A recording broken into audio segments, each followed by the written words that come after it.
Hello, and welcome to The Cognitive Revolution, where we interview visionary researchers, entrepreneurs, and builders working on the frontier of artificial intelligence. Each week, we'll explore their revolutionary ideas, and together we'll build a picture of how AI technology will transform work, life, and society in the coming years. I'm Nathan Lebenz, joined by my co-host, Eric Torenberg. Hello, and welcome back to The Cognitive Revolution. Today, we have a timely and important discussion about SB 1047, the proposed AI legislation that's working its way through the California State Legislature, also known as the Safe and Secure Innovation for Frontier Artificial Intelligence Models. To understand this complex and all too often misunderstood topic, I've invited Nathan Calvin, Senior Policy Counsel at the Center for AI Safety Action Fund, which is one of the bill's co-sponsors, and Dean Ball, Research Fellow at the Mercatus Center, to share their perspectives. We're also joined by Steve Newman, a self-described recovering entrepreneur who is now working to raise the level of discourse around AI issues. To set the stage, I can say with quite high confidence, based on my own close reading of the bill and related analysis, including that of friend of the show, Zvi Mowshowitz, that contrary to some of the noise being made online, this bill is not some sweeping anti-technology power grab, nor is it the cynical ploy to protect industry incumbents from competition that some have alleged. As some evidence of that, consider that California State Senator Scott Wiener, who is advancing the bill, is probably best known for his pro-housing work. And he's also proposed legislation to hasten the transition to solar energy, to extend alcohol sales hours in bars and restaurants to 4 a.m., and even to decriminalize psychedelics. What's arguably most striking about AI discourse in general is how the strangeness of the technology creates space for people to think for themselves, and how that often results in the scrambling of familiar political coalitions. At the same time that we have ostensible political opposites like Tucker Carlson and Snoop Dogg emitting similar sound bites, our discussion today is among people who are generally very pro-technology and very skeptical of government regulation. As you'll hear, while Nathan and Dean do still ultimately come down on different sides of this legislation, they identify many points of general agreement along the way. Personally, while the bill may not be perfect, I appreciate that Nathan and his co-sponsors are making a genuine effort to focus on the critical issue of tail risks posed by advanced AI systems, and not placing an undue burden on startups and smaller players in the AI ecosystem, even though that means leaving other important questions, including the risks associated with algorithmic bias, the future of professional licensing, and the general impact on the workforce at large, for another day.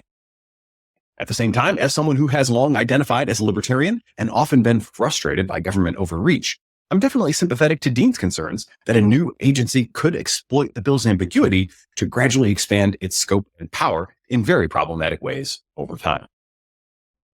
Ultimately, it seems to me that some form of government regulation of AI is inevitable. And so I feel that it's well worth genuinely engaging with and attempting to improve SB 1047 as it goes through the legislative process. With that in mind, toward the end of this conversation, in search of a productive synthesis, I put forward and we discuss several possible amendments that I hope might make the bill a bit better. Overall, I think you'll find this to be an unusually respectful, nuanced, and insightful discussion on what might be the defining policy issue of our time. If you agree, I'd ask that you take a moment to share it with your friends. And on this topic in particular, I really want to hear your best ideas for how government can help foster a positive AI future. I have an interview scheduled with Senator Wiener for next week, and I will definitely read everything that you send me and attempt to bring the best ideas to him directly in that conversation. You can reach me, as always, via our website, cognitiverevolution.ai, or by DMing me on the social media platform of your choice. For now, I hope you enjoy this deep dive with Nathan Calvin, Dean Ball, and Steve Newman into California's AI bill, SB 1047.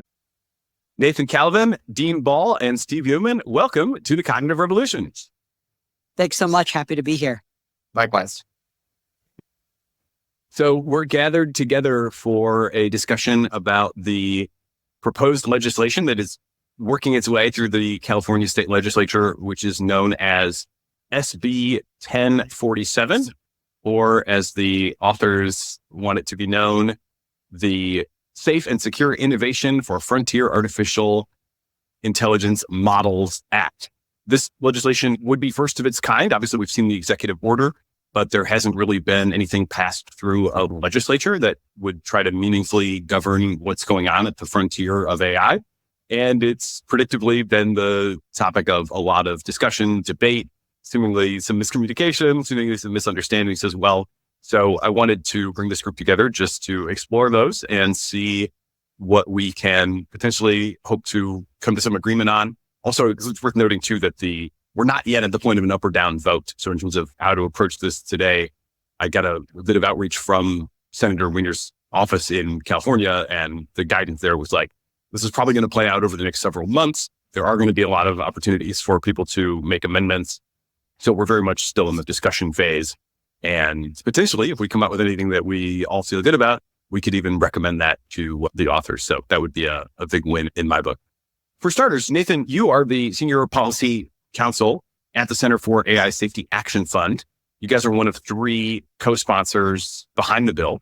You want to just start off by giving us a little bit of an introduction on who you are, who the organization is, your kind of background worldview, and why this is something that you're motivated to work on. Then Dean, I'll give you a chance to give a similar story next. Yeah, absolutely. So to start with the organization, so the Center for AI Safety Action Fund is like the 501c4 affiliate of the Center for AI Safety, which listeners might know from the statement we put out about extinction risk from AI, as well as a lot of the technical research work that the center does, including by our executive director, Dan Hendricks. The 501c4 was partially created because we were getting lots of inquiries and incoming from policymakers, including Senator Wiener, and we wanted to have a vehicle that could do more direct policy work, which is something that 501c3s aren't able to do.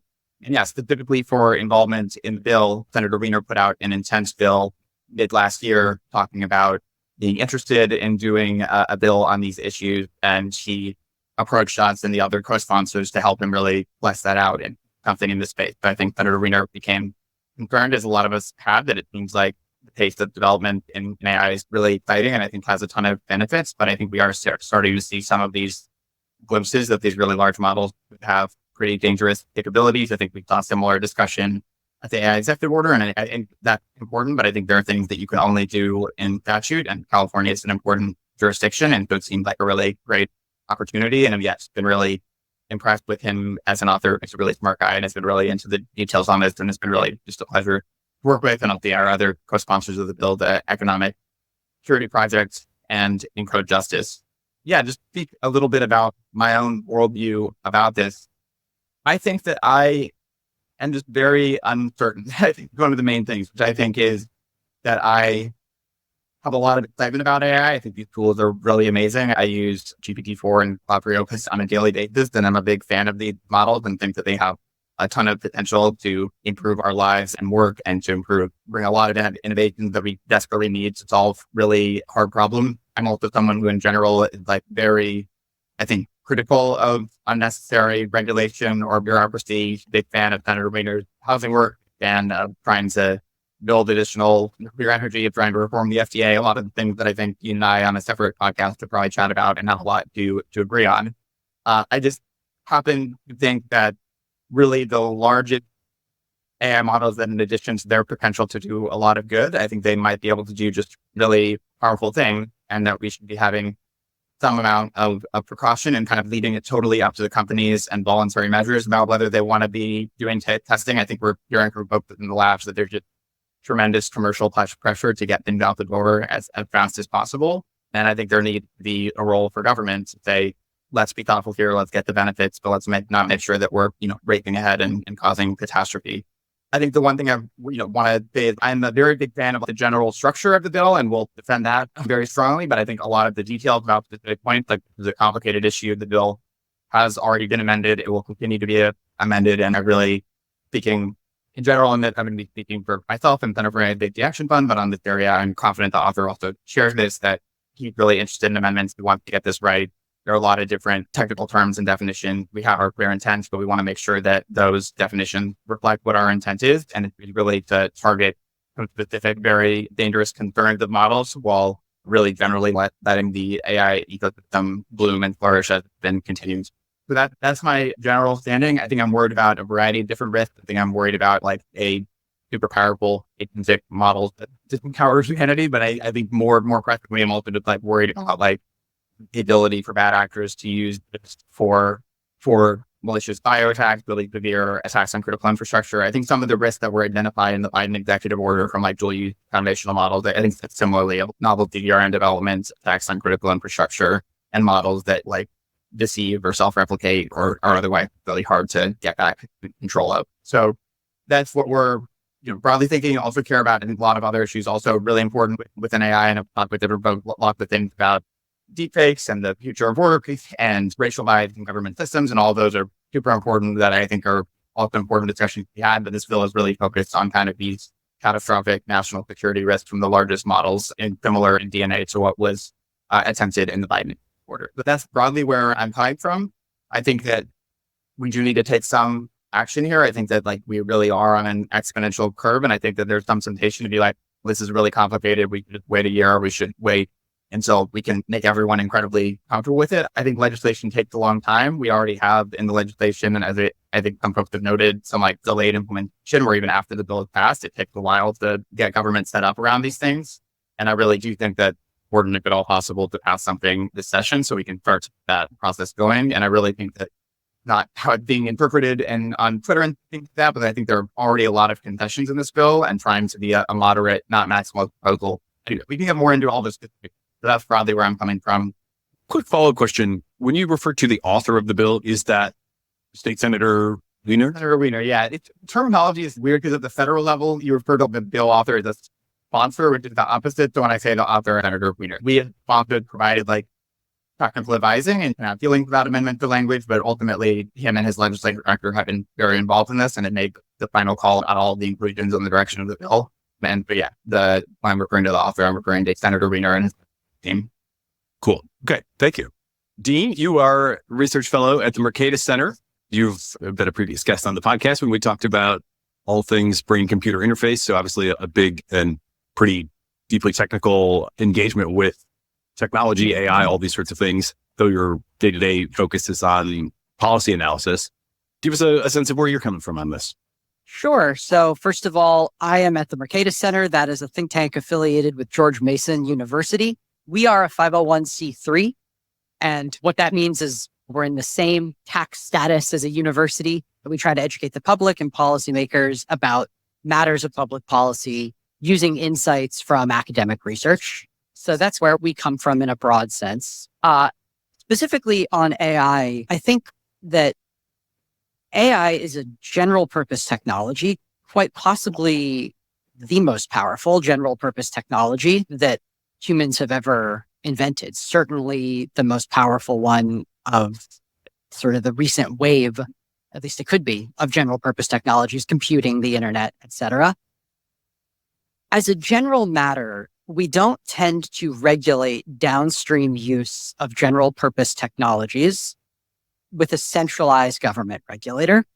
That's just not typically how that's done. There's not a Department of Electricity. There's not a Department of the Internet. There is FERC, the Federal Energy Regulatory Commission. They set standards for interstate transmission of electricity and all kinds of stuff like that.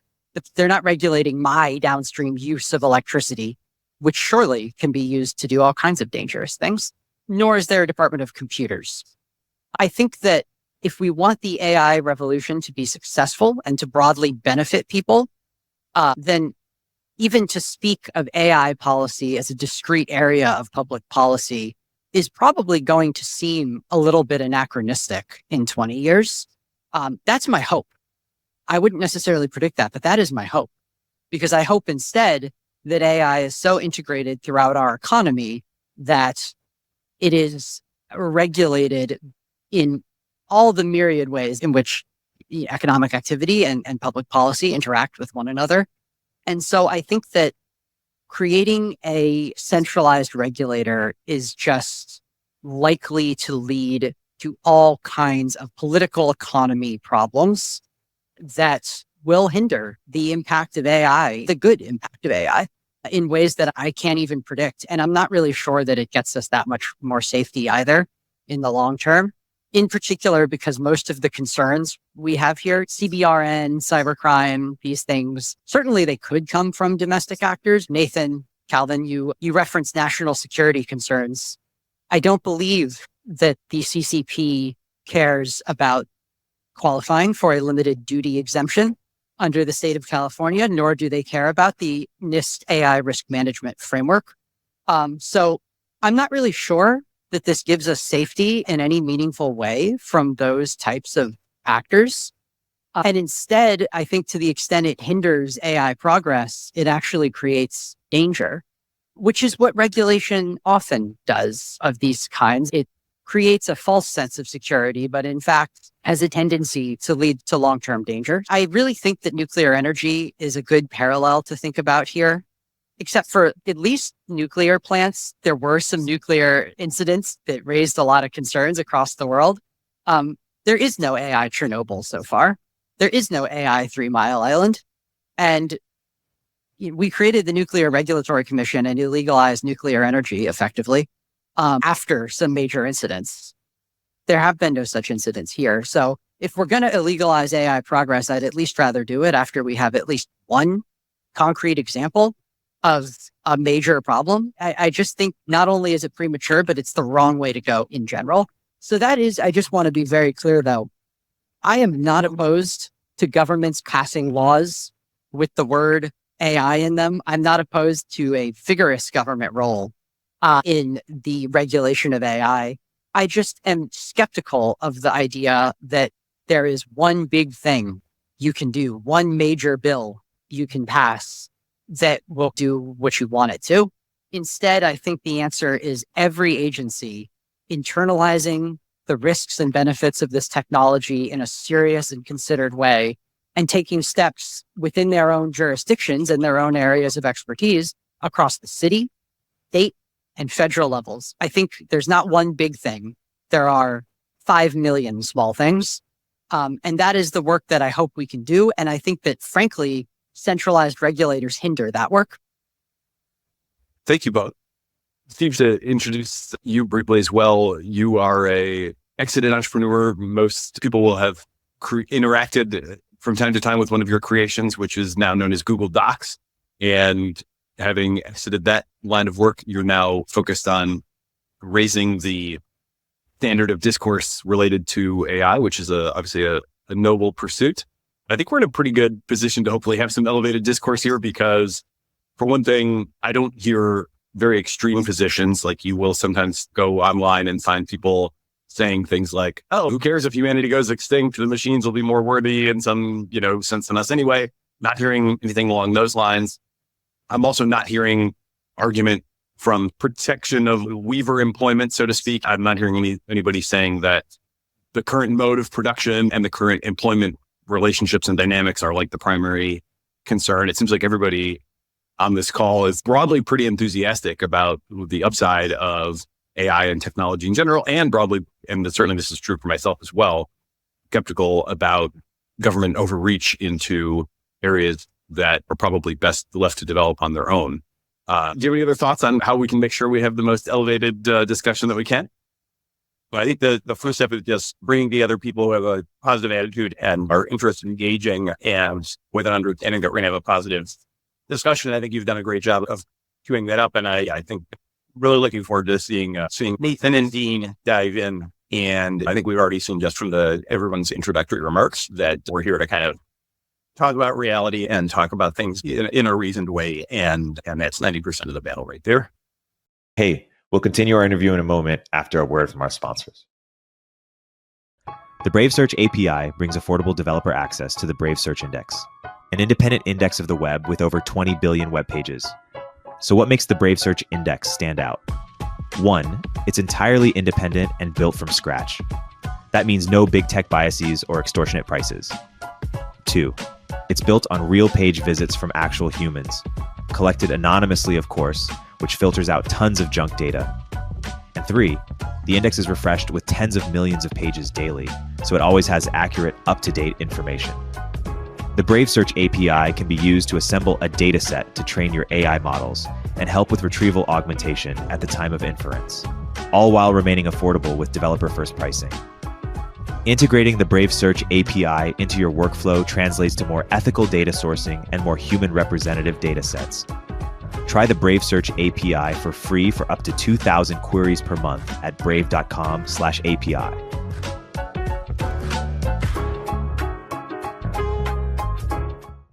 Omneky uses generative AI to enable you to launch hundreds of thousands of ad iterations that actually work, customized across all platforms with a click of a button.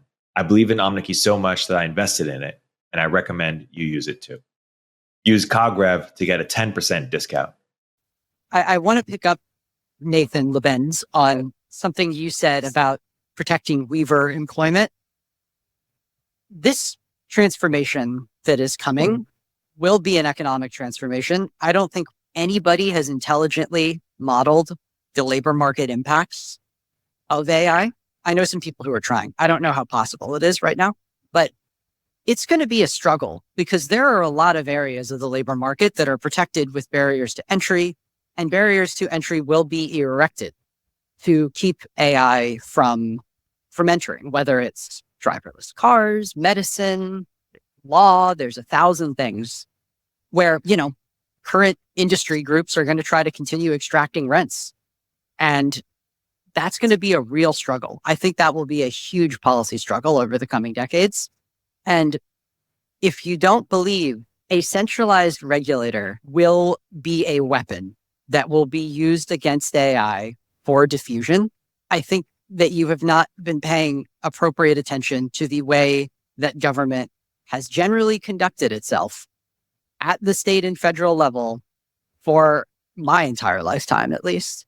So I think that's one thing that's important, is that I am very concerned about maximizing the benefits. I want to do that.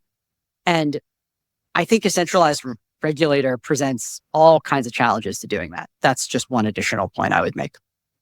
Yeah, I think probably you'll have agreement in the general sense that we can find plenty of examples of government gradually overgrowing the original intent of the legislation under which it's operating. Maybe we can approach that from the standpoint as we get into the details of how can we prevent that from happening in this case. I often say, when people ask me why should we want any of this? Isn't this all just going to be terrible? I'm like, AI doctor. That's my first thing. When I first got my early GPT-4 access, I couldn't stop asking it all these medical questions. Not that I have that many, fortunately. It was really good and so convenient. And that is, in my view, almost the canonical thing where if we end up in a world where we prevent people from getting quality medical advice from AI, whether out of irrational fear or bad cost benefit analysis or protecting doctor employment, it seems like we'll have made a very bad mistake. So if that's something we can agree on, then we can get into how that tendency, which definitely, is out there, could be mitigated or prevented. Fair? Fair. I guess I just want to say that I agree with you that there are a lot of really large benefits here, and I think it would be quite bad to not get them. And I think some of that will involve changes in the future of work. I think among the coalition that we're working with here, there is a variety of different views with it among it. And I feel like to come to be this bill is not necessarily taking a position either way on the labor market future and whether we could be trying to have different employment. I have my own views about that, but I think either way, I just don't think it's what this bill is about. And that if you're someone who is either concerned or optimistic about AI displacing human jobs, that I don't think the bill is necessarily going to have a lot to say in either direction, to be totally honest. Just want to clarify that. And then also, and I think we'll dig into a lot more, I would push back on the idea that this bill is a centralized regulator. It's not a licensing regime, and the only government body that is created a new division of the California Department of Technology is just receiving reports and certification. It doesn't have rulemaking power. It doesn't issue licenses. Most of this is a liability regime through the Attorney General. So that still is probably more centralized than you would like. But I think there are other proposals that really are centralized AI regulator where you're getting pre-approval to be able to do training runs, where they really are doing the test themselves, doing a lot of that. I agree that there are really big challenges of that, of having government capacity to really understand all the things going on at the cutting edge and doing that effectively. And I just want to say, I think have concerns about the efficacy of a centralized regulator, particularly given the existing technical expertise or lack thereof within government. And so I'm sure we'll continue to debate about how we're characterizing the bill, but I also have hesitations about a centralized government regulator here. And I don't think that's actually what this bill does. Only thing I would say is the Frontier Model Division, in a recent amendment to the bill, does have the power to change the compute threshold, It has the power to change the specific standards for models that fall under its jurisdiction. So that already is starting to look a little bit centralized. And the other point that I think is under discussed here is that we talk about repeating the mistakes of nuclear energy. The Frontier Model Division, because of California's current $60 billion budget deficit, the Frontier Model Division is funded by fines and fees that are levied on AI companies. And that's exactly how the Nuclear Regulatory Commission is funded. The regulators, the regulated entities pay for their regulation. This obviously creates regulatory capture potential, right? Like on its face, their salaries are paid for by the people they regulate. But in addition to that, it insulates the Frontier Model Division from the normal appropriations process in legislatures where maybe 5 years from now, we're not as worried about AI risk. Maybe all the concerns of folks like Jeff Hinton don't pan out. And we want to lower the budget for that. But guess what? You can't, because the FMD funds itself, or it's inconvenient to, because the Frontier Model Division funds itself from the AI industry. And so not only does that insulate it from the budget process, but in essence, it insulates it from the trade-offs of the political process of democratic input. And I think it's probably worth California maybe thinking seriously about why they have a $60 billion budget deficit before they create a new centralized regulator for the most promising technology in the world. But also, I think that it would just create all kinds of problems, just the funding alone. So let's come back to this question of how centralized the regulator is in a minute. I have done my own close reading of the bill and broken it down into basically 6 things that I would say it does that seem to matter. And we can then dig into the details of each one, either one by one, or you can add categories to the list if you think I missed any. First one, as I think about it, is it sets a standard for what are we talking about here? What is the actual risk that the bill is trying to address? There, it sets what I would say is a pretty high standard of either mass casualties or $500 million or more in damages to things like critical infrastructure. So that, for me, was like, okay, that's a pretty big thing, right? Like mass casualties, $500 million in damages. I think if you were to go ask most people on the street, at what level of harm would you think the government should start to get involved in AI? They would probably come up with something that is lower than mass casualties or 500 million. I don't know if, Dean, you would say that you would be worried would be subject to future discretion or lowering of that threshold, but for me, it's a high number. So I don't know this for a fact. I don't think that the bill allows the Frontier Model Division to lower the hazardous capability threshold. I don't believe it can do that. However, I would say the following things. Critical infrastructure is an extremely deceptive term. Critical infrastructure it's a little bit Soviet in the sense that critical infrastructure is in fact a larger category than infrastructure. So critical infrastructure includes things like hospitals, all financial services, all telecommunications infrastructure. It is the majority of US economic output. So when you say critical infrastructure, don't think that you're talking about a small subset of things like nuclear power plants or something. You're actually talking about most of the US GDP. $500 million is a lot of money. At the same time, cyber crimes worldwide in 2023 were responsible for about $9 trillion of damage. Oh, 500 million, not indexed to inflation. That could be not so much money. It already is not so much money. You could probably, depending on how you calculate it, if you knock a wastewater treatment plant out, you don't blow anything up, you don't do anything like that, you just knock its computers out for a couple of days, you've probably done $500 million of damage to critical infrastructure. And obviously, we don't want people knocking out wastewater treatment plants. I'm not saying that's like a light thing. I'm just saying that you should think very carefully. Wastewater treatment plants go down, right? They go down a lot. Cities issue boil water notices on a regular basis in this country. We shouldn't think that's like some unprecedented thing. And just because it happens to be caused by AI, it's just a little like, I don't know, it's the new thing, right? But, oh, it was caused by computers. I don't know. Like, I think that it's a big deal and we should do everything we can to protect our critical infrastructure and be very serious about cybersecurity. But I actually think $500 million is not as big as it sounds. So to read the definition from the bill of critical infrastructure, it says critical infrastructure, quote unquote, means, and it is pretty broad, assets, systems, and networks, whether physical or virtual, the incapacitation or destruction of which would have a debilitating effect on physical security, economic security, public health, or safety in the state. Yeah.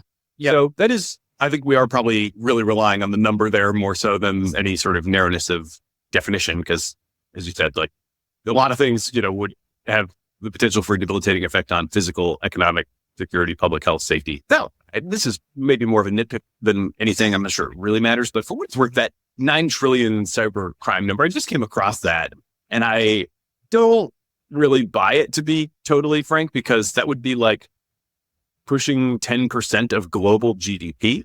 If global GDP is $100 trillion and US is like $20 trillion, where that number has been flying around. I've seen that actually used on both sides of the debate now, because I've also seen people on the AI safety side being like, look how big of a problem this already is. And I'm like, there's no way that we're losing 10% of global output to cybercrime. That just seems crazy.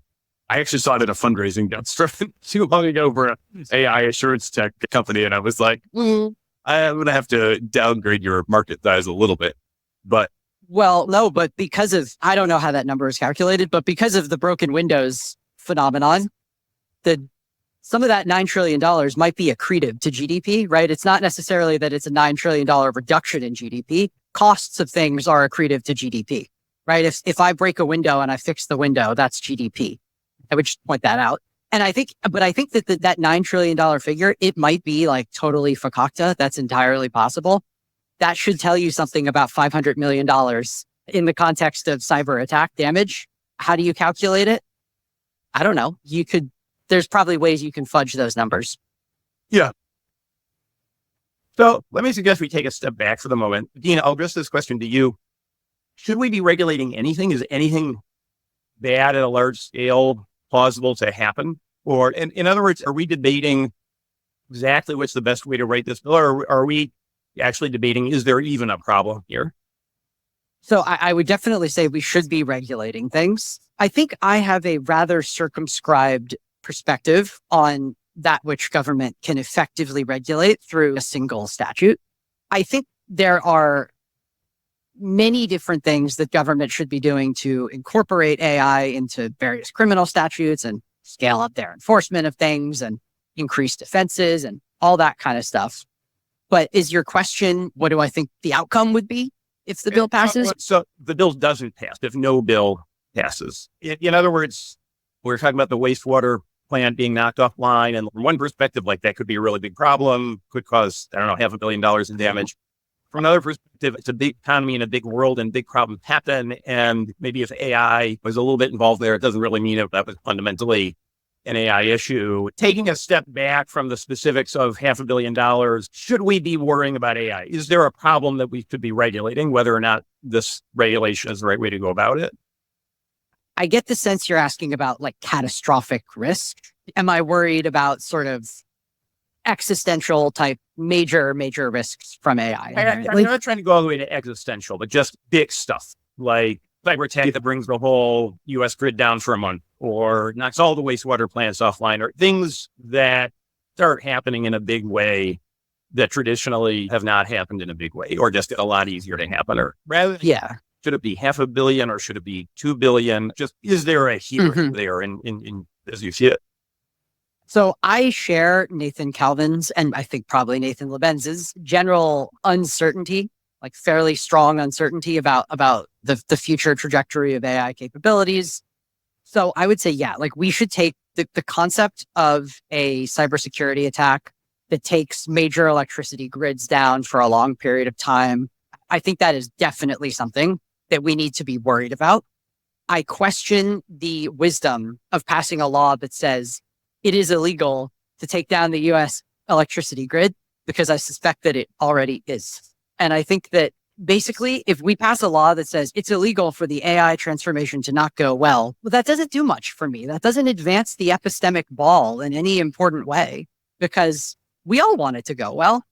We all want this transformation to go well. We don't know what that means. Nobody knows what that means. And if the government just passes a law that says it has to go well, then we all have this epistemic uncertainty. And now you've introduced lawyers into the equation. Not that lawyers shouldn't be part of this whole dynamic, but it's, oh, great, cool. We can go to court and talk about this. Sounds fun. I question the wisdom and really the efficacy of laws of this kind. But I would definitely agree. The AI existential risk, inherent risk, I'm not all that worried about Claude 4 itself developing its own motives and trying to kill all of humanity or whatever. I think that's a little bit of a jejune debate, but I'm definitely worried about future models being used for all kinds of things. And cybercrime is at the top of the list for sure. So yeah, there's definitely a there in my mind. One thing that I think could be helpful is that I agree with you that in a lot of settings, the right way to handle regulation is to focus on kind of the downstream uses of the technology. I think it's fair to say, look, we're not going to, place a bunch of burdens on email or the internet. We're going to focus on people who use those tools to do bad things and go after them. And that's appropriate. And our laws are able to handle that. I think there are lots of settings where that works.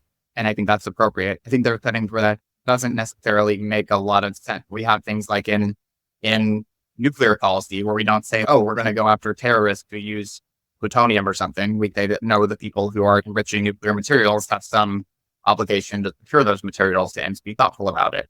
I think similarly, I'm very enthusiastic about biology. I think biology has tons and tons of benefits, and I'm very optimistic about a lot of different facts there. I don't think that therefore means like we should not think at all about gain of function research. And if folks are doing lots of gain of function research, so therefore our solution should be, hey, let's just go after the individual terrorists or folks who are doing that. I think that we have to have some process also higher up on the string. So I agree that I think that this is atypical this way, but I think in a lot of cases it makes sense to focus on the downstream applications. I just think that really advanced, the largest AI systems that have a potential of having these pretty devastating impacts are one of a small handful of technologies where we do need to be thoughtful about whether regulations are necessary. I agree with that general framework you've laid out. The fiendishly difficult aspect of this, though, is that plutonium is not a general purpose technology. It's not a consumer technology that I might use on my phone.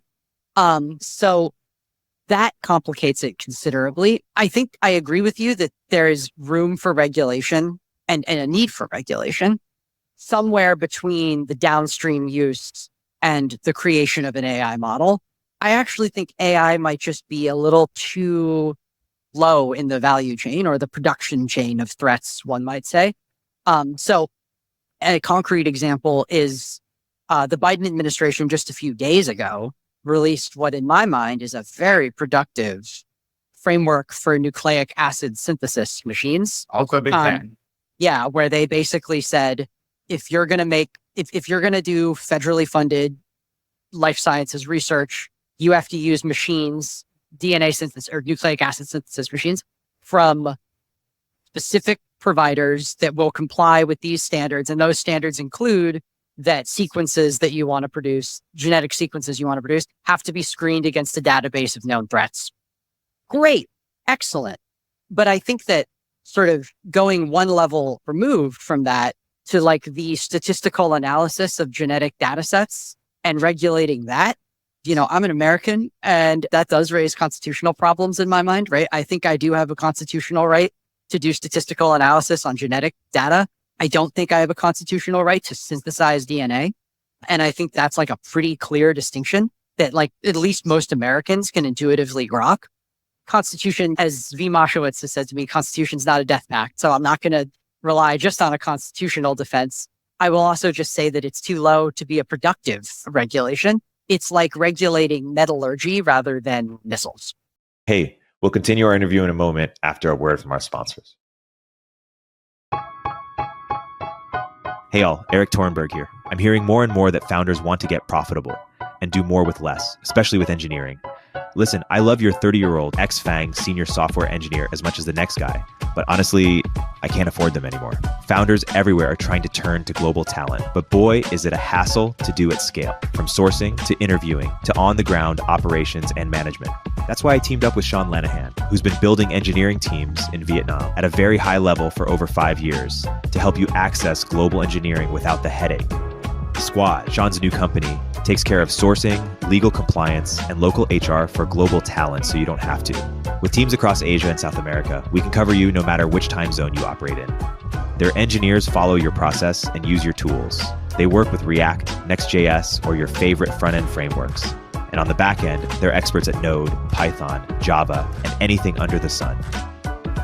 Full disclosure, it's going to cost more than the random person you found on Upwork that's doing 2 hours of work per week but billing you for 40.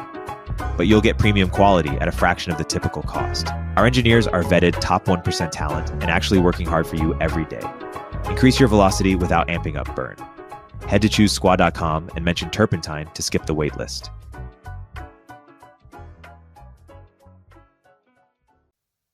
It's a good time for me to interject the second point of the 6, and maybe I should even just run all 6 down real quick. Okay. We covered point 1, which is the standard of the scale of harm that would be of concern. That is, again, mass casualties, $500 million damage to infrastructure. The second point is, how would you reasonably expect that you might be playing in that regime? Here, the bill uses the same threshold as the executive order, at least on the first definition, which is 10 to the 26 flops. So if you're going to train a model that is going to use 10 to the 26 flops going in, then that is presumed to be a covered model. That is to say, if you can't make a positive assertion for good technical reasons that this thing is going to be safe, meaning it's not going to be capable of causing these sort of downstream mass casualty or $500 million worth of harm, then you have to do certain things. And those things are, you have to implement a lot of safety standards during the training process. So the weights can't leak to the public or to the Chinese government or whatever. You have to, that includes having the ability to do a full shutdown. I'm not exactly clear on what would constitute a full shutdown, but the idea is basically you want to have an off switch. So if things get crazy, you can flip that switch and stop the process. You have to, at the end of that training process, again, this is assuming that you didn't have good technical reasons up front to say that it'll be safe. Then at the end of that process, you then have to do the testing and say, okay, now that we've made this thing, let's see what it is actually capable of.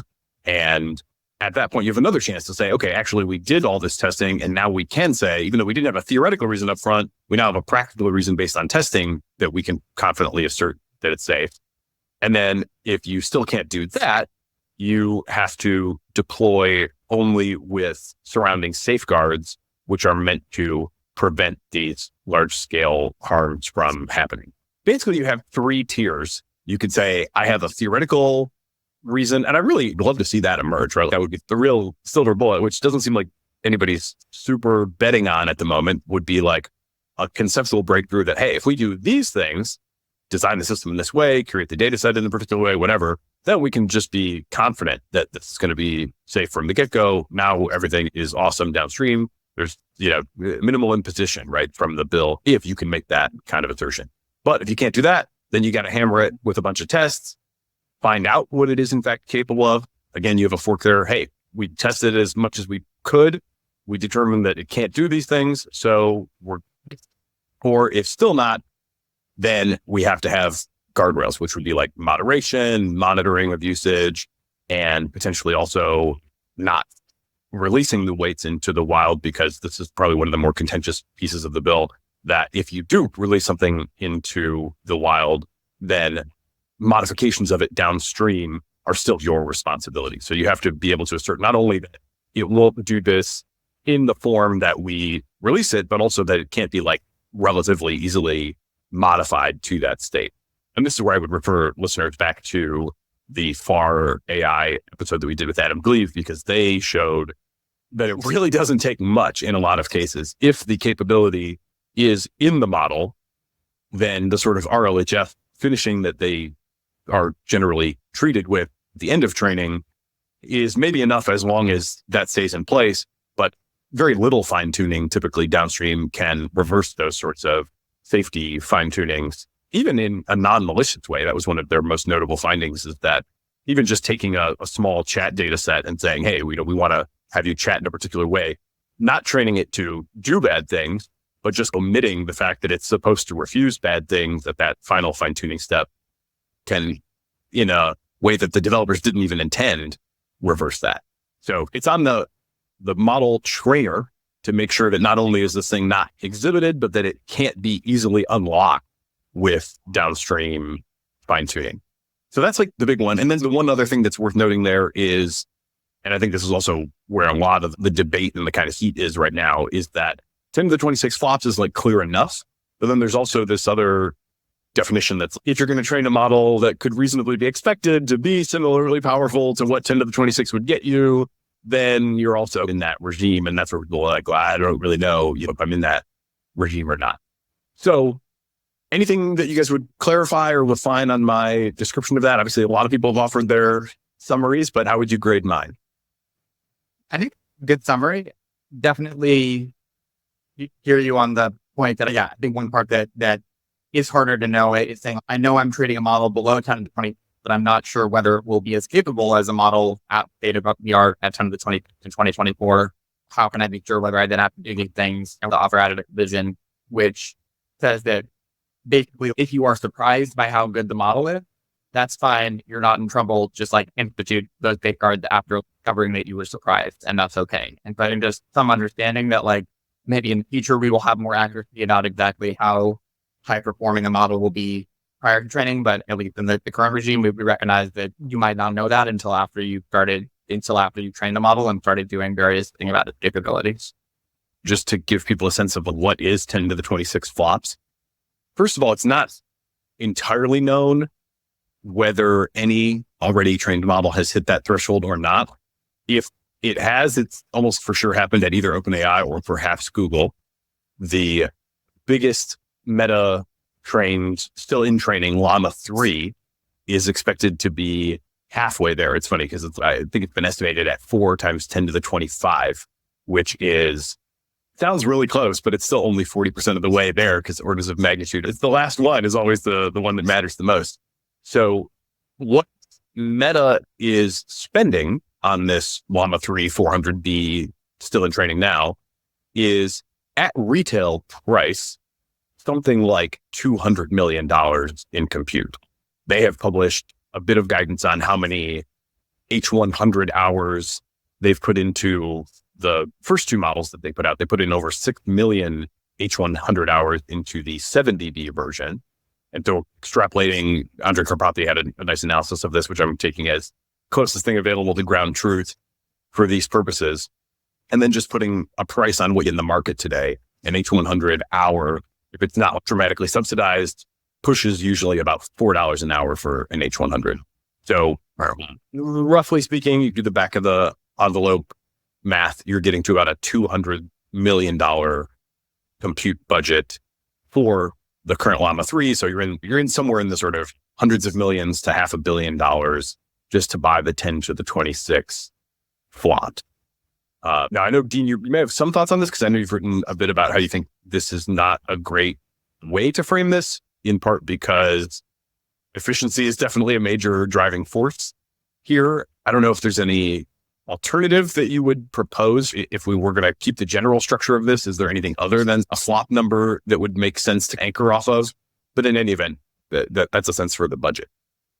I would say a couple things about the compute threshold.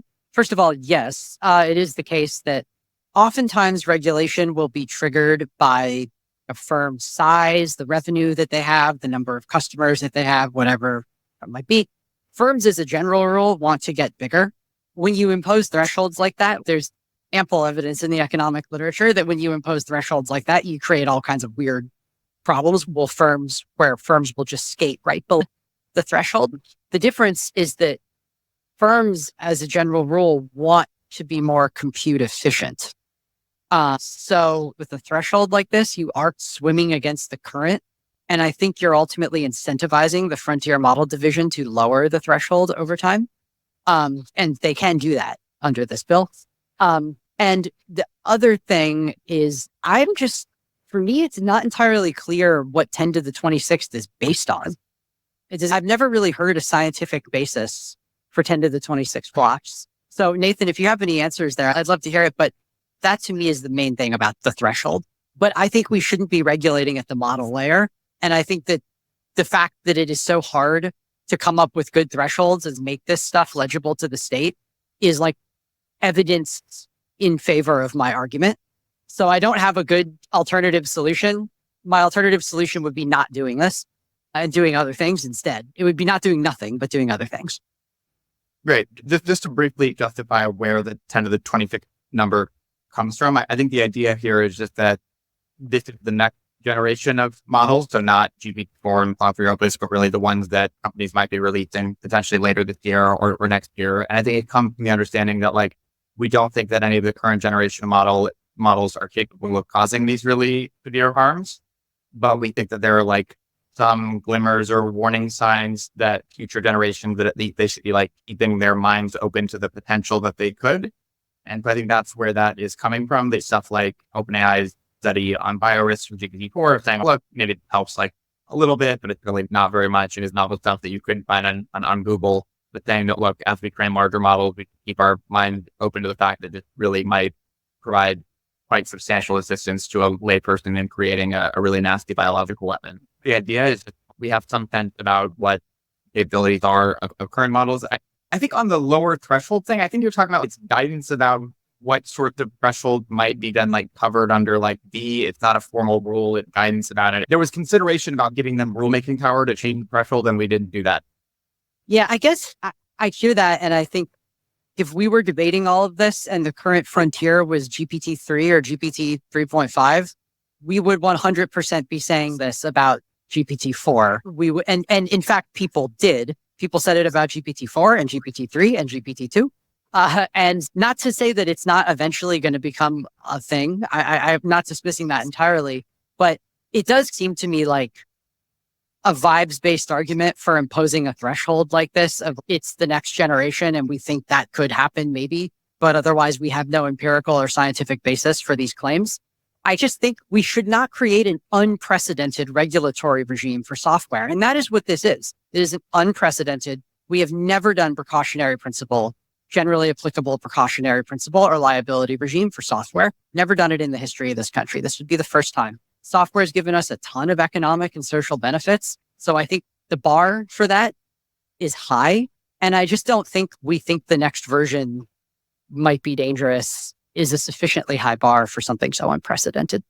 I do think it's fair that if we were having this conversation around when like GPT-3 was released, that people might say maybe there are some warning signs. And I think basically like OpenAI and Anthropic and the companies basically did the things we're describing in the bill, right? Like they tested them, it's stuff they determined like, hey, can't actually do these for nasty things, and we can release in the form where that's okay. I think it would have been fair then to say, hey, there's a potential they should do these types of things, which I think they in fact did, and then release the model and everyone's using it, including myself, and it's great. Mm-hmm. I think there's some level where you should just have uncertainty. I think at this level in the next generation, we're at that level. I think it's debatable. And I think from where they were sitting with GPT-3, I think they should have kept an open mind to the fact that GPT-4 might have these things. Turned out it didn't. I'm glad it didn't.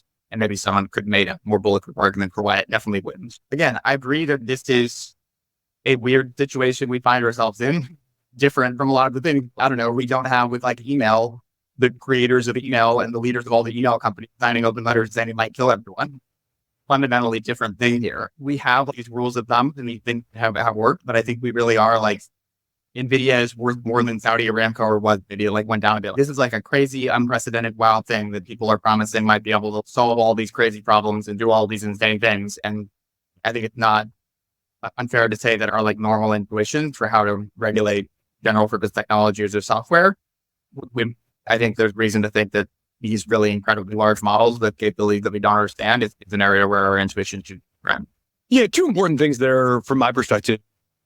One is that this is qualitatively an unusual situation. All the effort that is going into making the models agentic or capable of mid-range planning and overcoming barriers, finding solutions to the first problems that they encounter. This is definitely a horse of a different color compared to normal software. We're only on the verge of really entering that moment. GPT-4 can't do much on its own. It falls down at the kind of friction point most of the time. And yet, as Zuckerberg recently said in his Dwarkesh interview, like you observe these weaknesses, you have this process of building a lot of scaffolding to try to overcome those weaknesses, but you basically have a TikTok development cycle where you build the scaffolding and you also try to build the next generation of the model. So you don't have to have all that scaffolding. And so it seems pretty clear that the next generation coming out of OpenAI, and this has been broadly reported on, is going to be a lot more agentic. And I basically define that as saying, if you give the model short instructions, it can unpack those into a plan and then go pursue that plan until it either succeeds or dies trying or somebody comes and turns it off, right? But there is a qualitative difference to the sorts of things that we're starting to get into now. That's also measurable just in terms of like how close these things are to expert performance in a lot of different domains. They're already better than the average human. They're closing in on human expert. And so there's not that much farther to go. Either progress would have to like totally stall out, which definitely doesn't seem like it's a bet anybody really wants to make, either commercially or safety wise, or something else really weird would have to happen for us not to be entering into very unprecedented territory.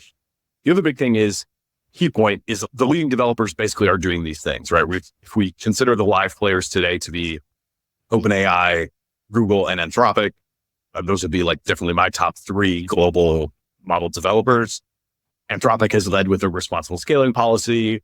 OpenAI had a pretty robust, I would say could have been better, but nevertheless, non-trivial effort in GPT-4 safety a year and a half ago. Clearly, they're bringing way more energy to that now with the next generation.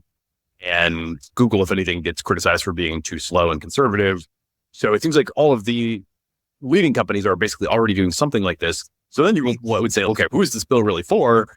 And it seems like it's for Meta, maybe, slash like the next half dozen companies that might say, hey, we do want to participate in this multi-$100 million training scale game. And it's not that many companies that could plausibly do that and expect to get anywhere close to the state of the art, but there are a decent number.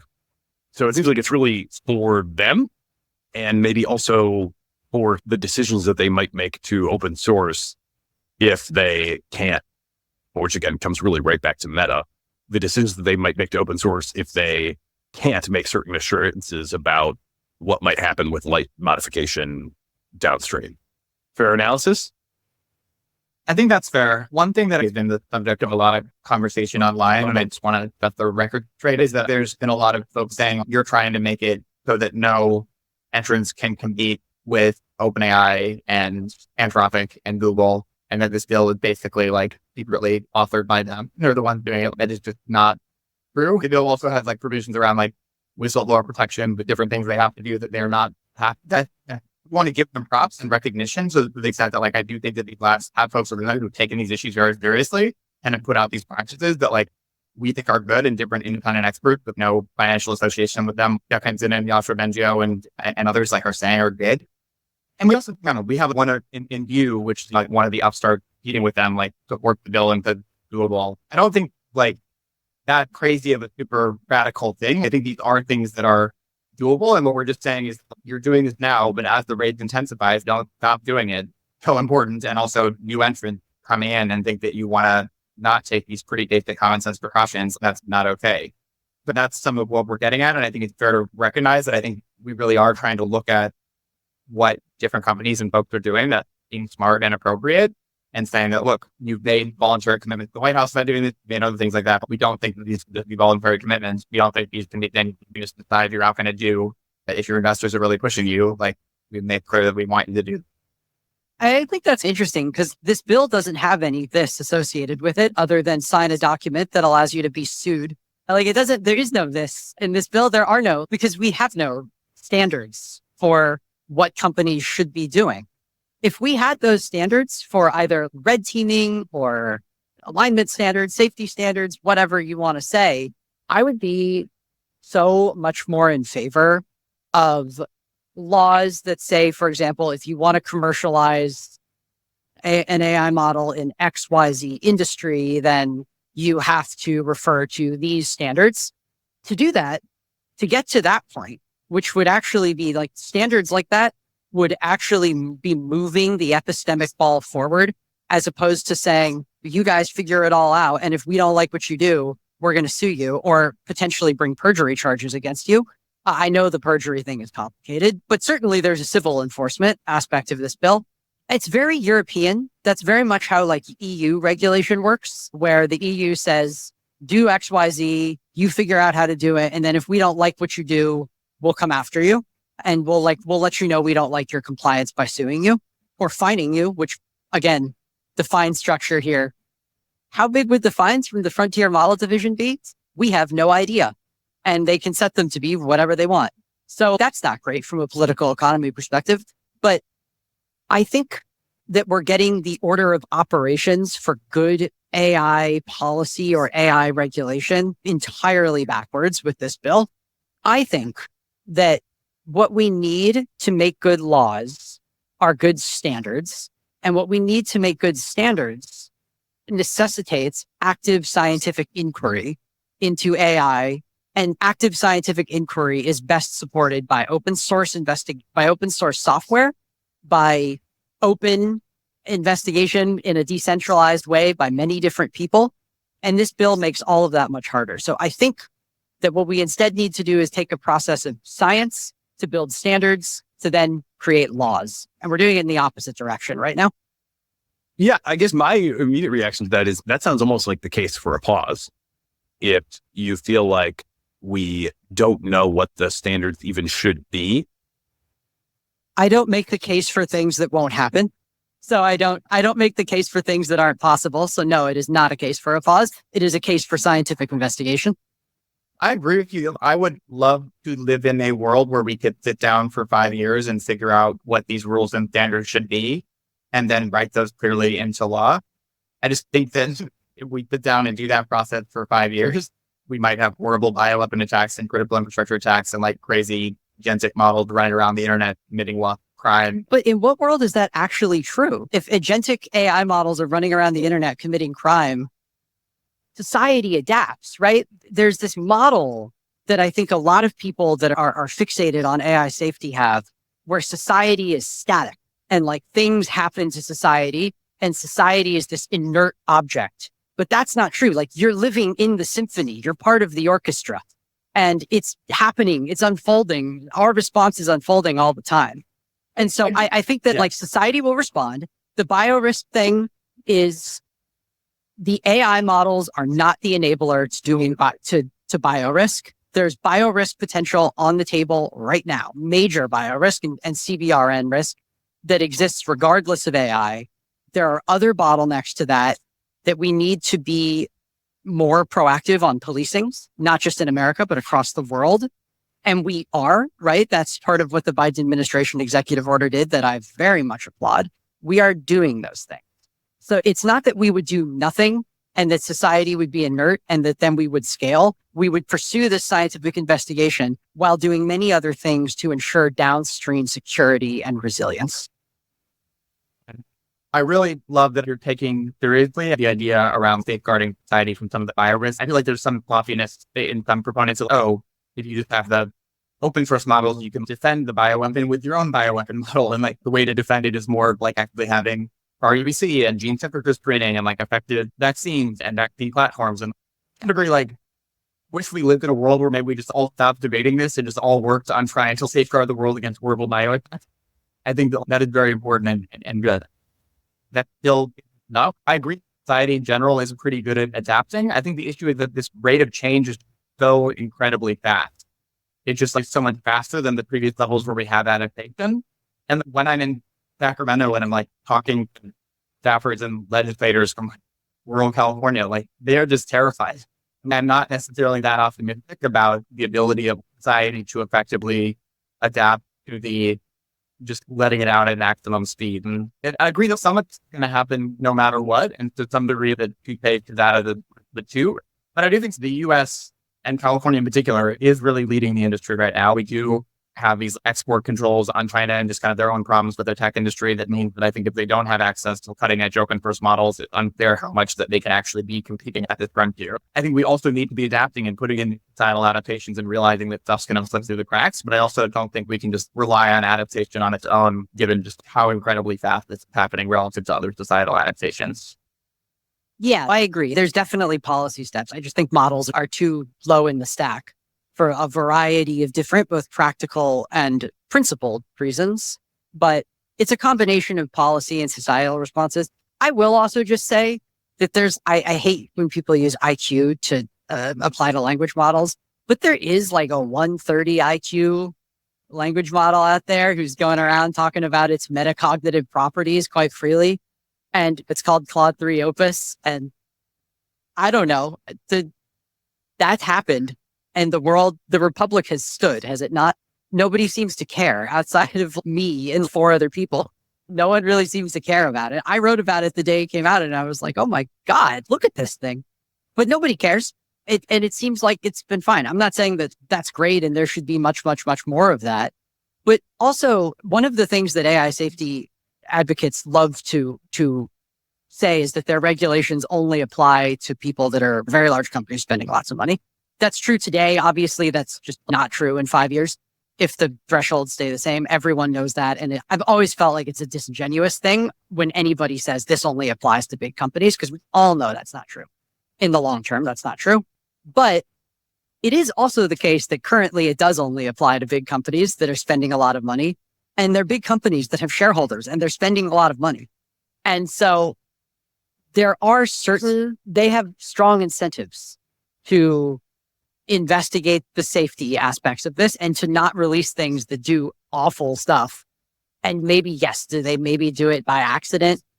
Possible. I doubt it. I doubt not in an irreversible way. I think these companies are very capable. I really admire all of these companies for those things. I think it's great that we're leading, right? I think it's great that American firms, people that are embedded in an intellectual community that has worried about these issues for a long time, really worried about these issues before the technology was real, right? That's great. Sometimes I worry, though, that because these concerns were initially born before the technology was real, there may be a little divorced from the technology in some sort of fundamental irreversible way. There's like a genetic problem with the concerns that people have that just is like, we had all these concerns before deep learning was a thing. We were not anticipating a statistical approximation of the internet as being the thing. We were anticipating like a Bayesian pure reasoner that could infer general relativity from 2 frames of an apple falling from a tree, right? Without having seen any other part of the world, right? That was like the original vision. This is quite different. And I just think that's generally important to keep in mind. We're not on the path that Eliezer thought we were. Yes, there. One thing I will say is there's been some movement in the opposite direction where you had folks like Jeff Hinton who weren't initially particularly worried, who then when working with the latest generation of models were like, holy crap, you will have more than I thought it was. And it seems like if I thin out the last 5 years of progress, 5 years forward, I am pretty surprised about that we're the top. So I do think we need to make sure that we're continuing to think about like in the realities of these models and not in the higher level ideas about how intelligence might work. And I think that's why I think all of us, I think for our credit, I think we're acknowledging a tremendous amount of uncertainty here. I think it's reasonable. I'm glad that we agree on that. Can I ask what you have heard from the leading developers? They've been strikingly quiet in the public about this. I haven't seen any official statements from OpenAI or Google or Anthropic on this bill. I wonder like why that is. What do you think their attitudes are? Would you characterize industry as like working against this behind the scenes or saying, hey, this is okay with us? We're not like going to be vocal supporters of it for whatever reason. I do want to talk a little bit about the whistleblower thing, because I do think one of the weirdnesses of the current moment is that this likely society changing and potentially society devastating technology is being developed in a way where it seems like not even everybody at the labs has visibility into it anymore, which is weird. But I guess for starters, how would you characterize what industry is saying or doing behind the scenes on this?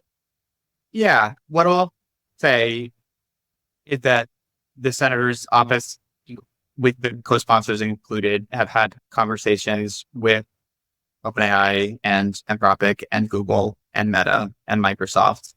And I think they have a variety of different views. I think there are aspects of the bill that they want changed.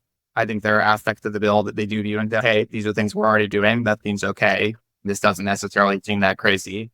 We have seen come out in public opposition, places like the Chamber of Progress TechNet, GAA, which are tech associations which have Microsoft and Meta and Google as members. And so we've seen some of the companies like speak through these tech associations.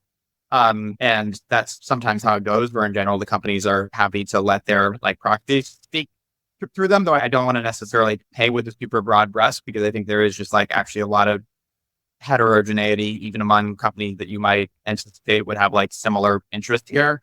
The thing I can like very much say is like, they did not write this bill. They're not pushing like Scott to do it. That is just 100% false. There's been talk about that, and it's just wrong. Scott Wiener got freaked out about AI risk and then came to sponsors saying, can I do an AI risk bill? It was not like Anthropic approach, didn't do a secret thing. Anyway.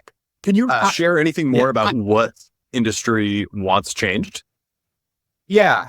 I think they're wanting to be clear about some of the specificity of the language and saying like, we understand your intent of what you're trying to cover, but are you being sufficiently precise about that? This is something that like we're confident we can follow and understand what it is.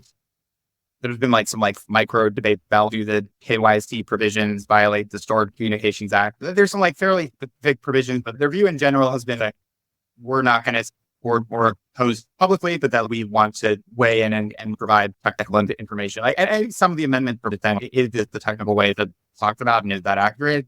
I also want to be careful to the fact that like the senator's team is leading these negotiations, they're ongoing. And again, I want to push back very strongly on the idea that the motivations for this bill are to lock in these incumbents. That is just like 100% false, and I can't emphasize enough the degree to which it's false. I think ultimately if companies do come out and support because they think these are doable, I think that's great. We would love that. Again, you did that. Other ones did that good.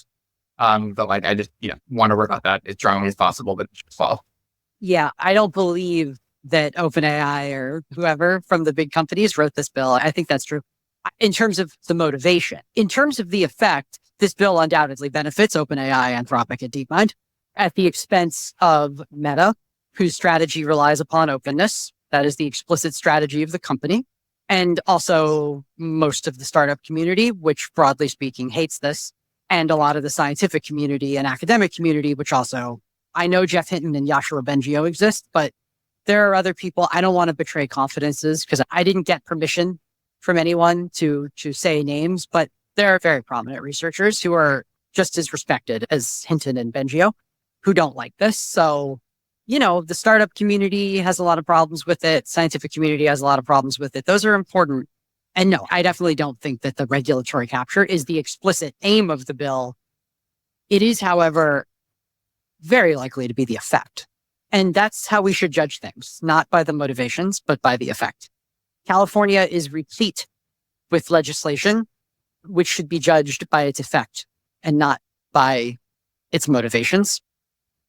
Seems like a lot of the discussion has focused around this is going to make open source illegal, which is obviously a bit of a hyperbole, but does maybe have a kernel of truth to it. The main thing that I see is this idea of you release a model and what people do downstream with it is your responsibility. That makes sense to me in as much as I think if you have trained this monstrous Shoggoth Llama 4 or whatever, and it's just got a thin veneer that's like causing it to refuse to make your bioweapons when asked through the Meta search bar, but with light fine tuning, that capability can be exposed again.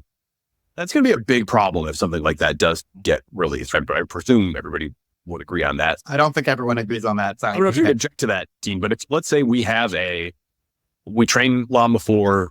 We do not have a theoretical breakthrough. We can't make a good argument for why this is not going to be a problem. The pre-trained version, we can even say, hey, look, okay, it'll do these various things, right? It'll find J0 exploits. It'll design bioweapons. It will maybe break itself off of its server. Now we RLHF it so that it refuses to do that. But we know from plenty of research that capability is still in there and can be re-exposed with downstream fine tuning. That to me seems like it would be a big problem if that's released. Tell me if you think that's either not a problem or... I would say the biological weapons thing, it's not an intelligible concept to say that Llama 4 can design biological weapons, because the design and software aspect of the biorisk thing is an important part of the equation. But there are other parts of the value chain, or production chain, as I've already talked about. So there's other things you can do about that. In a world where Llama 4 or whatever can identify zero-day exploits and have that be fine-tuned out of it or otherwise removed by downstream open source users, I think that the equilibrium we have reached right now is actually a quite positive one, where the frontier of capabilities are generally reached by the closed source companies who take these things very seriously and they test it. And Microsoft owns GitHub. And if GPT-5 and GitHub haven't already met each other, I suspect they will in the future, probably before the public knows about it. I think that there is definitely a lot of responsibility that Meta would be taking. And if it's not a responsible decision for them to open source it, I guess you're asking me what I would want to happen. It's not my decision. It's ultimately part of this whole thing is that I don't think it should be any single person's decision. I think the world is too complicated to make decisions for people on things like that. But yeah, I would certainly hope that Zuckerberg and Jan LeCun and others involved in that decision would think quite seriously about that and at least want to robustify society much more, our digital infrastructure in particular. And I think steps are already being taken along those lines, by the way. But yeah, would I want that to be released tomorrow? No, I wouldn't if it were my choice. And I think that most people don't. And that probably includes capital allocators and people who are responsible to shareholders and things like that. So I think they probably won't. And if such a thing is even possible, which we don't know, I think a problem gets introduced when you legislate things, because legislation is different from conduct. When you legislate things, you lock certain dynamics into place and create sort of a freezing in amber of industry and industry dynamics. And that's just problematic for all kinds of downstream reasons that are hard to predict. Yeah, I guess no, I wouldn't want it to be released. And no, I don't suspect it would be. Yeah, I have a reasonable amount of trust in Meta leadership these days. I think Zuckerberg has had some notable comments recently suggesting that he's not purely ideological about this and is not going to YOLO an open source model if he thinks it's like genuinely not safe to put into the public. I wonder if there are things that we could do to allay some of these concerns. And on the open sourcing one, I do think most everybody thinks that open source is good unless there's these crazy capabilities that are getting inadvertently exposed.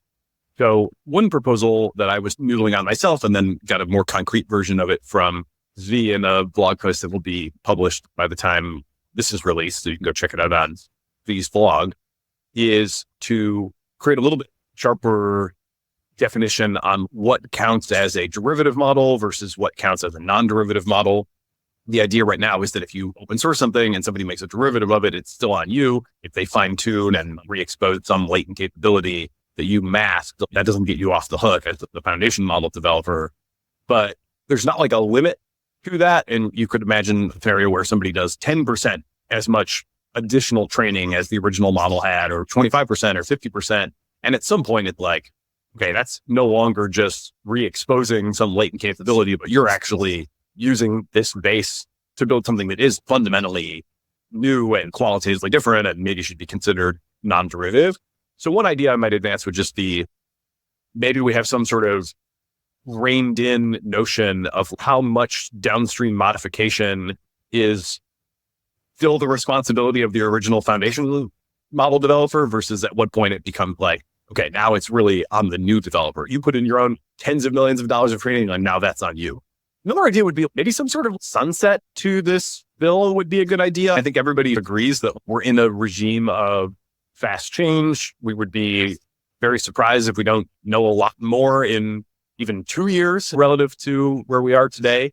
So again, I don't know why this never seems to be done, but one could imagine hey, for the next 36 months, this is what you have to do. And at the end of that, this bill will sunset. Obviously, it could be extended, but ideally it would be like updated and improved upon, and you could maybe bake some sort of forcing function into the legislation now to try to create something like that in the future. Any thoughts on my fixes? I think these are thoughtful suggestions that I think author really appreciates. And again, I think we agree on more than I think you might think for Twitter. I think Llama 3 being open source was good. I'm happy about it. I think it's great. I think it's going to be able to do lots of awesome things. And I think there will be harms, but those are best addressed at the application developer and at other stages other than the developer. I just think that there is some level of capability where just YOLOing it out is not a great idea. And Mark Zuckerberg seems to be acknowledging that. I do worry that if we're in a regime where we're like relying on the will of Mark Zuckerberg to avoid catastrophe, I think a lot of people are uncomfortable with that. And I think that possible there will be other people who maybe do think it's great if machines take over and do want to just YOLO it out at some point. I think that is a rough place to be if that's what we're taking everything on. I definitely think it's fair to distinguish between a situation where you are fine-tuning, remove some guardrails rather trivially versus like building your own model with 10 or 50% of the training costs. And again, I think it's definitely fair to consider amendments that clarify that. I think that seems reasonable. On the sunsetting issue, like there are things within the bill that try to make it future proof. All these references to like reasonable and NIFs and all of these best practices, those will continue to evolve over time. But this is us trying to reckon with the urgent nature of the problem and wanting to put up what is a thoughtful and educated push at that. But I definitely don't foresee this. It actually does task it being the end all be all of there being no later revisions or subsequent statute needed. I think that's super fair. Again, I think that open is great. And I genuinely think that there are like a ton of benefits, and like in the vast majority of cases, the benefits outweigh the cost, similar to how I work with like the biosecurity issues. And when you're working around like any restrictions on gain of function research, the group that was opposing any restrictions on gain of function research called like Scientists for Science. And basically saying, if you don't like gain of function research, therefore you're anti-science, you hate all of science. And the fact that I don't want there to be models that can shut down wastewater plants or design bioweapons or do things like that. I hate open source. I love open source. I just think there's a very small category of very potent things where I think the often and the opportunity for societal adaptation are not there, where I think that we should be more cautious. And honestly, not that different from where Mark Zuckerberg is at. But I don't think it can just be them entirely making those calls on themselves and what mood Mark Zuckerberg wakes up on a particular day. If you just feeling like maybe Elon put out a big model and I really want to beat him today, so like look for it. I don't know. That's my thought there. I'm not sure if we read different newspapers or something, but I'm not really sure I see anybody YOLOing right now. This is like the least YOLO technology in the history of technology. It is such a profoundly unfun conversation. The unfunness and seriousness and fake everything about this conversation is a form of regulation, I would argue, in some ways. But I guess I just don't really see where the person is who says, I don't give a crap about humanity. I guess I fail to understand who is the person that like isn't thinking about these things, that doesn't care about the dangers of taking down critical infrastructure or wiping out humanity or whatever it might be, but who does care about the California frontier model division. I guess I'm like failing to understand what part of the Venn diagram do we think we're really moving the needle on here, other than just maybe creating new forms of liability and new regulatory risks for the legitimate players. That's what I guess I fail to see. And by the way, my comments should not have all been taken to suggest that we're relying on Mark Zuckerberg's whims. We're relying on a lot of people's whims, right? That's the nature of the world. I can't help with that. That's just the reality. Some people have more power than we do. But at the end of the day, what I'm relying upon is a system of incentives that tends to work. And by the way, which regulation often tends to break in weird, like extremely high dimensional ways that are like very hard to diagnose or to foresee. And I think we all know that about regulation. Everyone's seen that. So it's not like what I'm saying is empirically unobserved. Yeah. Everyone's seen that. I feel like sometimes there's an idea that currently California has no rules at all about AI, and then this is stepping into the void and creating those. There's lots of existing liability law. There's lots of actually existing uncertainty about like in a situation where you did release a model and then someone modifies it, does something bad with it, whether you might have liability. I think to some degree, these are already questions and uncertainties to exist. I view this as actually clarifying what those are, and to some degree, giving more confidence that what they're doing satisfies their burden. I think there's actually been some pushback. There's no formal safe harbor in this legislation. Like we have a savings clause that makes clear that like all other remedies and rights and actions under law still exist. But I think there is some more confidence that comes with companies about like, what do I do if I want to prevent these really bad things from happening? We're saying these are some things to do. These are some good ideas. And this is giving some additional clarity to what it means to take reasonable actions as a frontier developer. Again, I agree. So far, how people are acting is, I think, very in line with the bill and with what I would view as like responsible development. I guess I'm just worried is that I don't know if that necessarily extrapolates in the future. There are people who, like the Beth Kezoses and Richard Suttons of the world, who I do think have very different worldviews from myself or the vast majority of people. And I agree, there are going to be some group of folks that are not going to care about what the law says at all, but maybe they're going to have investors who just think that they're making a bunch of money and they're like, oh, I want the machine to take over. And the investors might not care about that ideological thing if they don't believe that, but maybe they do care if you're just violating the law. And so I do think there are some people for whom this does have force. And I also do think, again, there's the question of what some of these developers think upon reflection in their better nature, it's in everyone's interest versus what is happening when there's incredibly intense competition and egos. And I just think we do shape their incentive, and like having some pushback against that drive, I think is super important and necessary.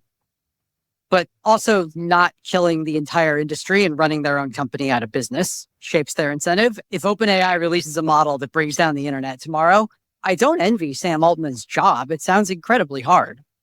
The pressures are there, right? And certainly there's internal stakeholders within OpenAI that are very worried about these things, and that should be the case. My point is that safety is a very hard thing to legislate. It's integrated into a lot of different economic activity at the frontier of technology. It's incentivized by a lot of different things. I think everything you're saying is fair. I just think that the dynamic we already have is a perfectly fine one. The first thing I looked at this bill and said was, if someone uses an AI model to do a hazardous capability of the kinds described here, you're going to get sued, like for sure, 1,000 different ways. So like, what is the marginal utility of this bill other than creating, again, a regulator whose objective is to ensure safety, but which does not actually do any safety work themselves and which does not build AI systems? That is a regulator whose incentive is to cover their ass. That's the public choice reality of this. And so you're creating like what will ultimately, I suspect, be a quite pernicious addition to the AI industry dynamic with the frontier model division. So one idea a simple person like myself might advance would be to say, why don't we just make this a lot simpler and just make certain things illegal? Like, what if we said it is illegal to certainly release or open source an AI model that can do X, and just have some concrete X's and say, you just can't do that. Boom, simple. Now it's on you to make something. If you want to open source something, you got to make sure that you comply with that standard of what it can and can't do. And there you have it. Now it's tough because these are general purpose technologies and there's a lot going on there. But if we had a pretty high threshold for the sorts of things that we are concerned with, then it seems like a lot of people would be like, okay, that reduces a lot of ambiguity. I don't have to worry about whether I fit into this or not. I just have to be very careful about 10 different things, maybe even fewer than that. And at least it's clear what I have to do, right? What would be the downside? Maybe you would be more inclined to support that, but what would be the downside of a sort of simplification, clarification, and just the following types of AIs are illegal, boom? Yeah, I think there's definitely room to make the bill fair in part, and you and others have given some good suggestions that I think us in the offer are going to think hard about. I think it's hard when you're trying to enumerate those and also recognize that you can't be 100% sure. Like we spent some time trying to think about like definitions of deceptive or self-replicating systems or different things. Very hard to define in statute. And I think describing more in terms of the severe consequences that we're trying to prevent, we thought was clearer. It's easier to describe the process of you should do tests for these types of things and you should have some level of reasonable confidence. I hear you. And I think open to specific language that tries to make that clear. I doubt that addresses the concurrence today, but that's my initial thought. The bill you've described, Nathan, I'm not sure if it would be like a single piece of legislation, but that is the legal outcome that I would most prefer. The problem with it is that we don't actually have the knowledge to legislate an outcome like that at this time because of the lack of good technical standards and evaluations and safety best practices and all that kind of stuff. And that stuff simply takes time to build. And I think we should invest so much into building those things as quickly as we can. I think that this bill hinders our efforts to do that, not helps. It does take time. And I mentioned that earlier, that it might take 5 years to do that. And Nathan Calvin, you said, we don't have 5 years. And in my mind, nobody has made a compelling case that is true. The only case that I hear on that is pointing at charts that don't tell me anything concretely, calls to authority, etc. We don't know how much time we have. And so I don't think I like, this is a general, it's not a critique I'm making of you in this conversation. I just want to be clear. You've been like awesome, but it is a critique I have of the AI safety discourse in general. This is a societal negotiation. The AI safety people don't just get what you want because you were here first. This is a societal negotiation. And I don't personally like to negotiate with a gun to my head. And that's oftentimes how it feels when Mustafa Suleyman last summer goes on a podcast saying, we're all going to die if we don't create a brand new regulatory regime from scratch tomorrow. That isn't true. And we're giving up a lot. We're potentially setting a radical precedent here. By the way, that is an important part of this. It's not necessarily specifically it is specifically what this bill does that I don't like, but it's also the precedent that it sets about government pre-approval of software and killing that whole system that's been quite valuable. We're creating and no one's talked about the enforcement infrastructure for this bill. Also a major thing, especially as models of this level of power proliferate. Good luck enforcing it without creating a policing regime over the internet, California state government, which is a long-term outcome that might be inevitable either way. But my only point is we're sacrificing a lot and we're setting a pretty radical precedent by doing this. And we need really compelling evidence for that. And it could happen because of exponentials is so unbelievably far from good enough in my mind. Yeah. I think we are honestly in similar places on the epistemics. Like when I say 5 years, I put money in my retirement account. I do plan beyond 5 years. I'm not someone who says definitely in 5 years it's going to be this. But when I look at these graphs, I have uncertainty. They could turn off at any time. We could have another air winter. We could run into block. All that could totally happen. I talked to a lot of smart people who have different opinions about this. There's, I think, healthy uncertainty there. And there's the question of what to do in face of that tremendous uncertainty. I hear you saying you think even if those risks do emerge, that this will make us in a less good position to handle them. But I do think that they are at a high enough level to be worth taking seriously in one direction or the other. The other thing is, I 100% agree with you that just because a bunch of people on Less Wrong thought about this 15 years ago, doesn't mean they get to decide what happens. I 100% agree with that. I also don't think, Kate, that just because Mark Zuckerberg buys X thousand numbers of H100s, that he gets to decide what the rest of the world looks like. And there's no opportunity for democratic input or things in that either. And so I think that's what is happening now. And we're going through this multi-month, tons of open hearing, lots of discussion on Twitter, talking to dozens and dozens of people. And I think it's fair to be pessimistic about government in lots of respect. And there are things with good intention that can go poorly. But I think that this process of trying to figure out what this should look like and taking seriously a variety of views from both people inside the AI community and people who are terrified, who are outside the AI community, I think that is appropriate. It's the way we have to change things. And I prefer that to just saying that these leaders are going to make their calls. And I hope they woke up on the right side of the bed this morning. To a certain extent, I actually would dispute the notion that we make decisions about the trajectory of technologies or industries based on democratic input solicited from anyone, right? I don't think I have a vote in that. I have a vote as a consumer in the marketplace, but that's not something I exercise through my government. And I think that government thinking too much that it is responsible for setting the trajectory of technology or the destiny of mankind, or really anything even remotely adjacent to that, gets you into all kinds of dangerous problems. It's a bad attitude for policymakers to have. I'm not sure that things in California are going so overwhelmingly great that Scott Wiener has a lot of time to be working on the destiny of mankind. I think that we make these decisions in more diffuse and complicated ways. And we don't do it through the democratic process. And history doesn't unfold by show of hands. Gavrilo Princip did not ask everybody in Europe whether he should kill Archduke Ferdinand. He just did it. Sometimes that's the way it goes. Sometimes nonlinear things happen as the results of one person. History doesn't unfold by show of hands. And so, no, I don't think our fate is in Mark Zuckerberg's hands. I don't think our fate is in any one person's hands. And I want to keep it that way. And actually, my opposition to something like the frontier model division existing is partially connected to that instinct I have of not wanting to put all my eggs in a small number of baskets. Let me ask another kind of hypothetical question. It seems like there was openness to this notion of if we could effectively enumerate a bunch of things that would be really bad for AI models to do, then we could all potentially get on board with a law saying you can't make an AI that can do any of these bad things.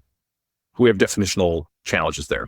One thing that I see missing from the bill, or it's not entirely missing, but it's very limitedly addressed, is independent testing of the models. I would love to see a little bit more independent access to models during the training process.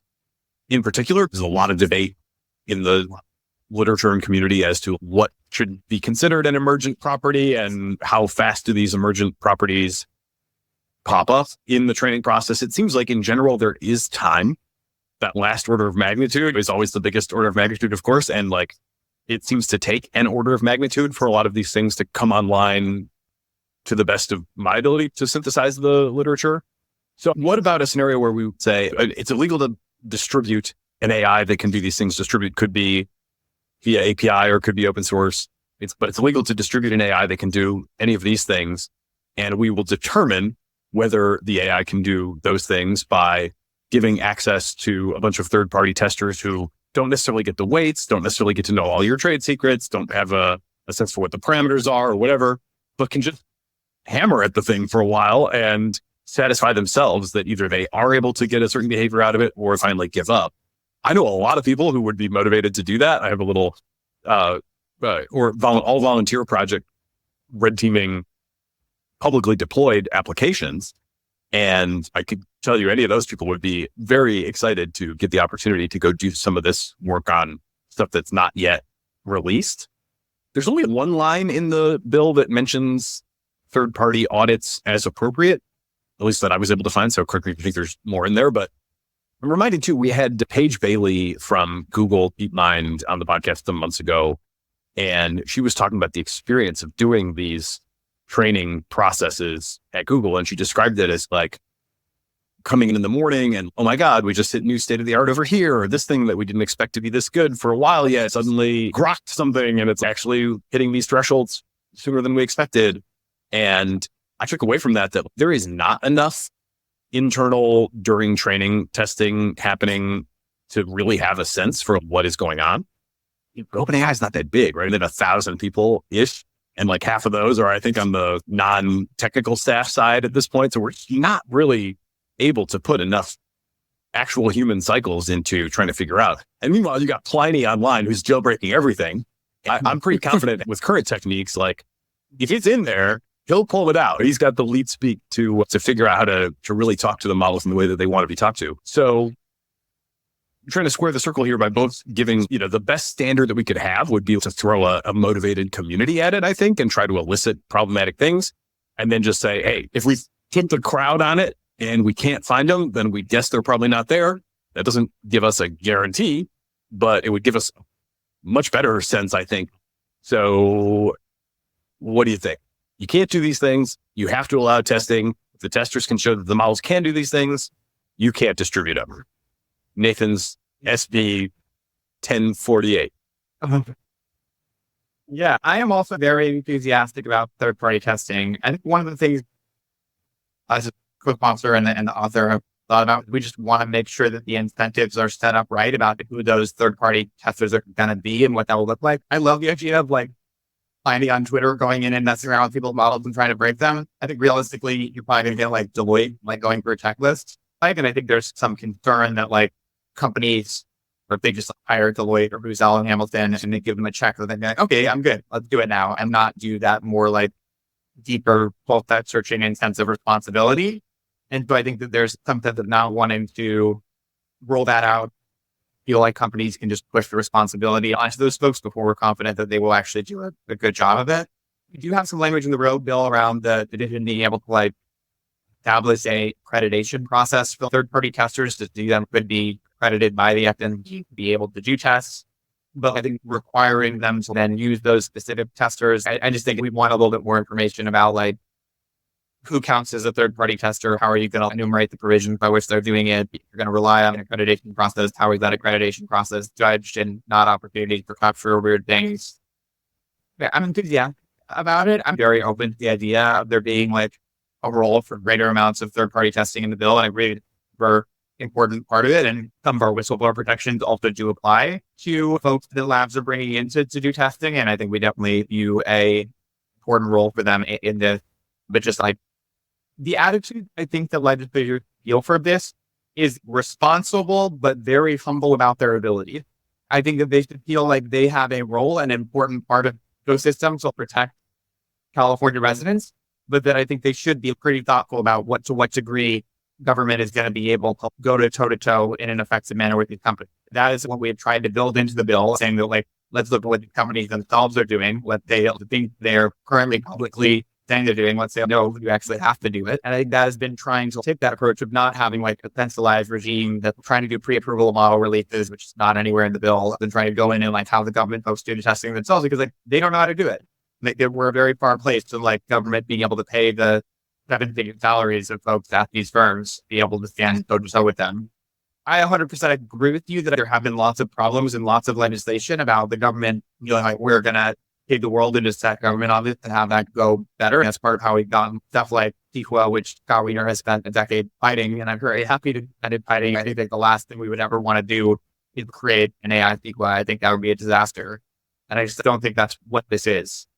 So anyway, I think things like part of your concern is not necessarily that like this itself is doing those things, but that it will be grown over time to create something more like centralized AI police in the future rather than that like the specific language and the statute does that today. Anyway, this is a side third-party thing. And I think that the author be quite open to suggestions there. And I agree there's a super important role for them. It's just tricky to figure out exactly how you want to specify it. Yeah. To make some of my contentions clear, contention number one, I do not believe that if this bill is passed, current open source models become illegal, right? I would never make that claim. There might even be like another generation-ish of open source models that are legal, but they become illegal eventually.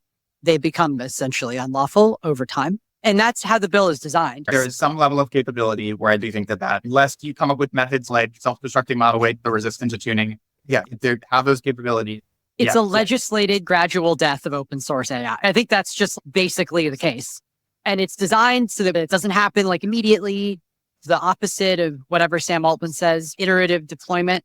It's like iterative destruction of open source. I mean, like existing open source models in Llama 3 will always exist, but it's a sort of gradual devolution. But to your point, Nathan, I think third-party evaluation is great. One of the things that I support at the state level and at the federal level too is actually safe harbor for good faith third-party and like truly independent, not like I paid Deloitte, but like truly independent, no financial relationship research into AI models. Right now, a lot of that work violates these companies' acceptable use policy. And so I think that fixing that would be a great move. I would note that truly independent, again, not like we paid you, but actually independent research into models is harder without open source, right? Like that's a trade-off that you're willing to make that I am less willing to make. I think that's like a fair characterization. I just want to say one other thing, though, to go back to your hypothetical SB 1048, Nathan, which is just that we have two problems with saying XYZ is illegal. First of all, it's what is XYZ? How exactly do you define it? But number two, I actually think the more serious problem is that we don't have a way of actually making that effective, right? Like you could say right now, if you make an image generation model that is specifically designed to produce child pornography, then that's illegal under current law. But if you say it's illegal to make a DNA foundation model that can't produce a dangerous bacteria, I don't know. Can we train that out? What is a dangerous bacteria? Dangerous in what circumstances? How do you model that? How do we know? How would you ever actually legislate that in practice? And then on a technical level, in as much as you can legislate that, can you actually remove that specific set of things from the model's capability without damaging anything else? Right now, the answer to that is no. It might always be no. Maybe it'll be yes. Probably it'll be some complex combination in between, which is why I think that we need to just like accelerate research into all of that kind of stuff. We need to be doing as much as possible. Why I support national compute infrastructure. If California wants to do it, that's great. I don't think California has the money.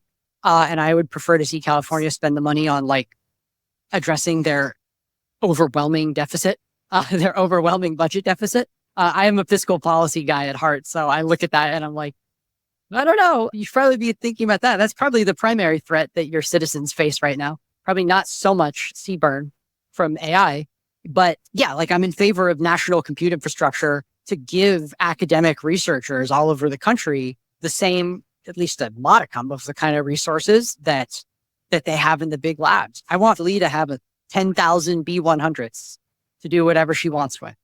And Stanford's not going to buy that for her. I think that the public should, in some sense, for all researchers. So I think that's what we need to be thinking about. And I think that like this kind of a bill just slows down the scientific research. So if I had to synthesize this, it sounds like general agreement on it would be good to have a discrete list of things that you can't make an AI that can do these things, but for the challenge of actually defining that with clarity.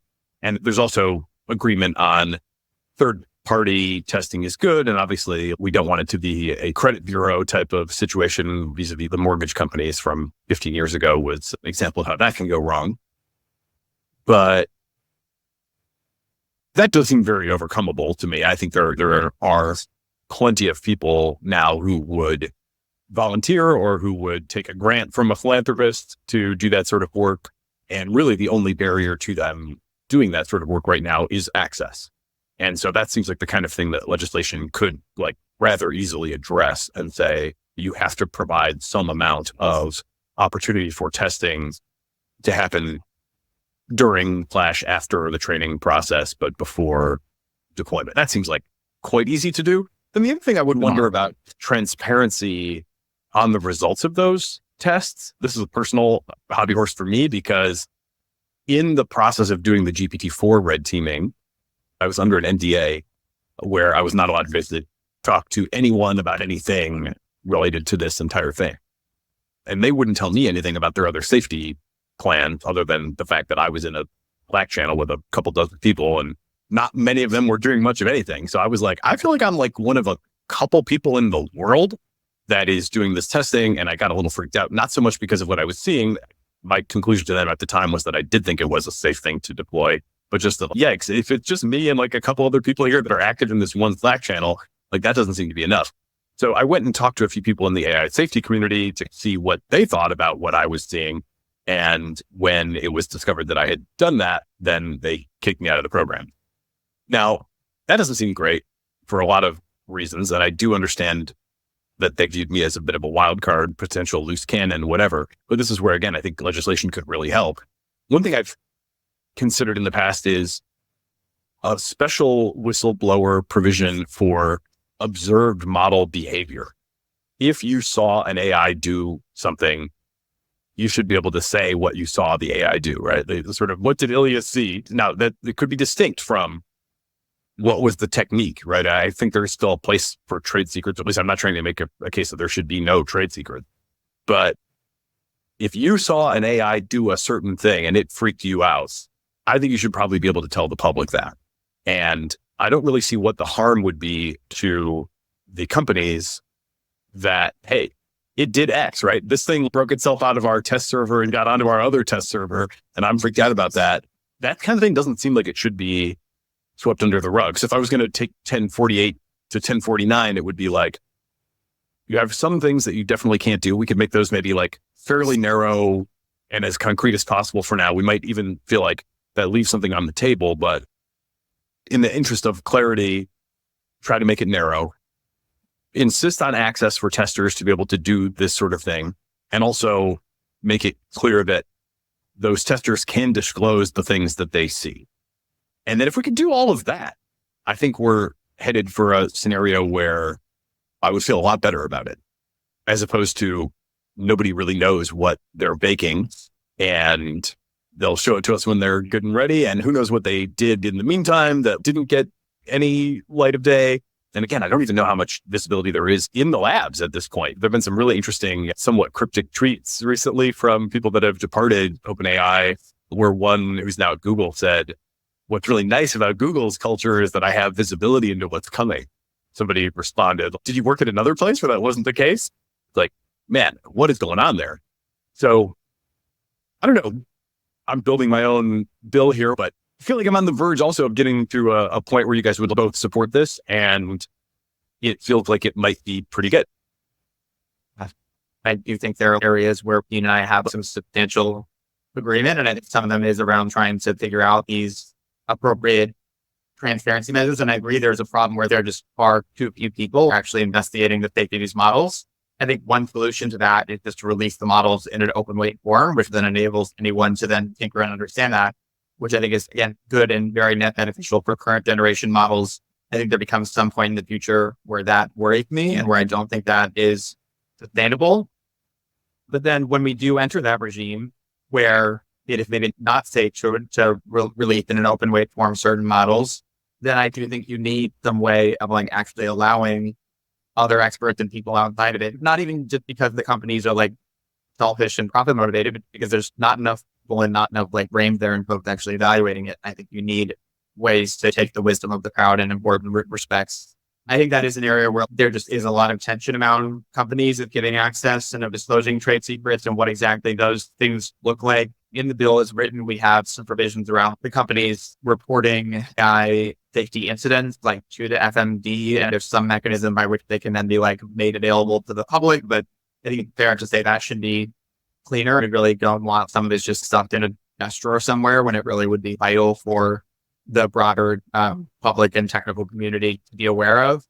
We talked about this briefly, but I just do think it is super important. One area of agreement that I've seen among thoughtful people who are taking both sides of the open source for frontier models debate is thinking seriously the potential that advanced AI models are going to lower the ability for bad actors to make bioweapons. And I think some of the open source folks then say that risk is going to exist anyway and exists today, which I agree that it does. And that was not an effective way of combating it. I feel differently, but I think you can go back and forth. And clearly there are good faith and thoughtful people who disagree. But I just like really want to say there are people listening to this podcast on either side of the debate, RUC, gene synthesis screening, just dealing with the potential in the future we're going to have worse delivered bio incidents.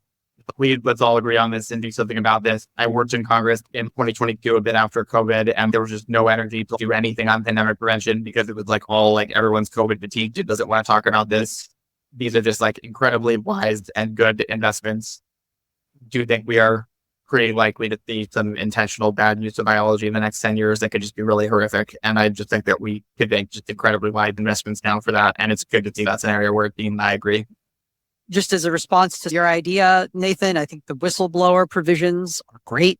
Safe harbor for researchers is, I think, a really smart move to make. I don't know if it's actually possible. In a world where it's possible to legislate the kind of things you're talking about and actually technically possible to do, to say, oh, you can't make a model that does XYZ, and XYZ is a thing that everyone can agree is bad. Sure. If that exists as a thing, then it will be an example of a technological free lunch. And I'll be very happy for that. I'll be very happy if that's the outcome that we get. I think we also need to be prepared for a world in which it's really not epistemically or technically possible to talk coherently about that kind of thing. To say a biological foundation model that can't make a bad DNA sequence. I think we have to be ready for that world. And we have to be ready, for a world that will be radically better in so many ways that we can't understand.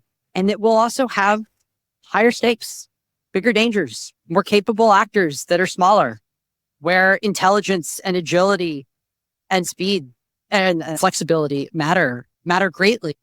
That's going to be an adaptation for all of us.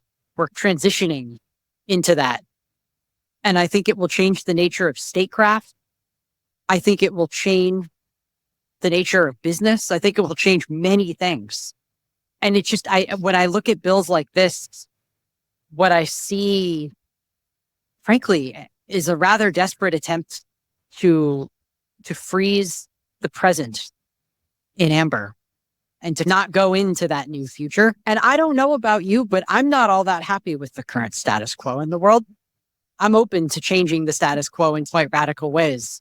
And the trade-off to that is that it might change in some ways that I don't like. So I think that contending with the reality that we have, rather than casting an anchor into a seabed that's not actually there, into a seabed that is of our imagination and exists purely in legislative fiction, I think that's ultimately going to put us in a lot more danger than simply contending with the reality and building capabilities to be able to thrive in that world. And that latter thing, that building, is what I work on primarily every day. It sounds like a good closing statement for you. Do you want to give any final high-level thoughts, Nathan? Sure. I guess what I want to say is that I think the proposition that this bill is standing for is like a lot more intuitive and common sense than I think I've seen it be framed. I think that we're saying that like companies have to test for extremely dangerous and hazardous capabilities. I think we welcome continued iteration on how exactly those are defined and making sure that they're not overbought in important respects. But like, I think we can talk about there being really dangerous things, AI models shutting down wastewater plants and doing bioweapons and like defeating people and going around doing crazy things. Like those very bad things, companies should test for them and they should make like appropriate and reasonable mitigations, not asking them to do things that are impossible, but asking them to take seriously what is possible that is happening at other companies, that is happening at NIST and other places, and to do that. I think that seems like pretty fair. And I think the thing from the open source community is that if you're saying at some point in the future, you think it might be the case that there's going to be a model of Llama 5 or whatever that can do really dangerous things, and just saying it's just completely impossible for us to prevent it from doing those incredibly dangerous things if we open source it. And just like everyone else, you guys got to deal with it now. Sorry, this is the beautiful like march of progress and you're just going to be crushed under its wheels.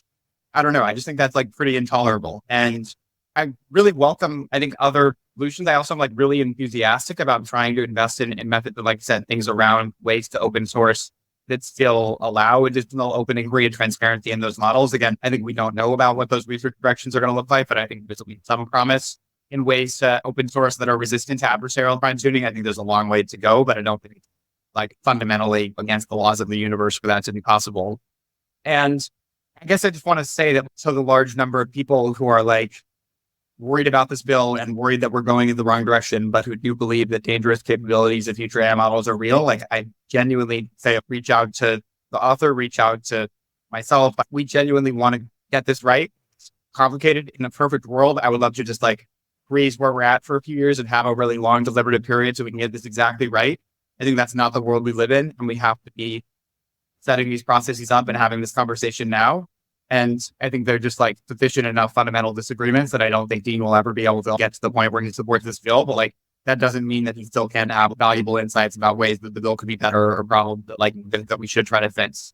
And but my message that the appropriate action in face of uncertainty and in face of trade-offs is not to just freeze and just accept that what's coming is coming. And so which I know is not what you're advocating for. I think you want other things as well. But I think that like even on the developer level, that I think that we are like, we need to be thoughtful and we need to make sure that it's not creating perverse incentives and not causing harms. But I don't think it's fundamentally impossible. And just the fact that like government has been bad at things before doesn't mean that like we shouldn't weigh in here where I think stakes are quite enormous.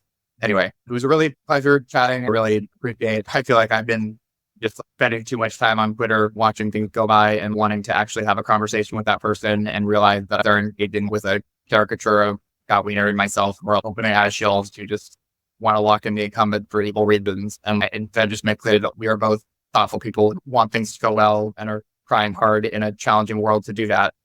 And so really appreciate you convening, Nathan, and being, again, like I said, even if we don't think that you can ever support this, like I value your feedback and would love to hear any additional ideas. That goes for anyone else listening who also, wants to make it better. I think what matters is that we had a respectful, civil, and nuanced conversation. I'm glad we did as well. Steve, any closing thoughts? I just want to express my appreciation to everyone. This has been a fascinating conversation. I wish we had 50 more hours, literally. Thank you guys for being a part of it. Certainly the conversation will continue, but for now, I will say Nathan Calvin from the Center for AI Safety Action Fund and Dean Ball Research Fellow at the Mercatus Center. Thank you both for being part of the cognitive revolution. Thank you. It is both energizing and enlightening to hear why people listen and learn what they value about the show. So please, don't hesitate to reach out via email at tcr@turpentine.co, or you can DM me on the social media platform of your choice.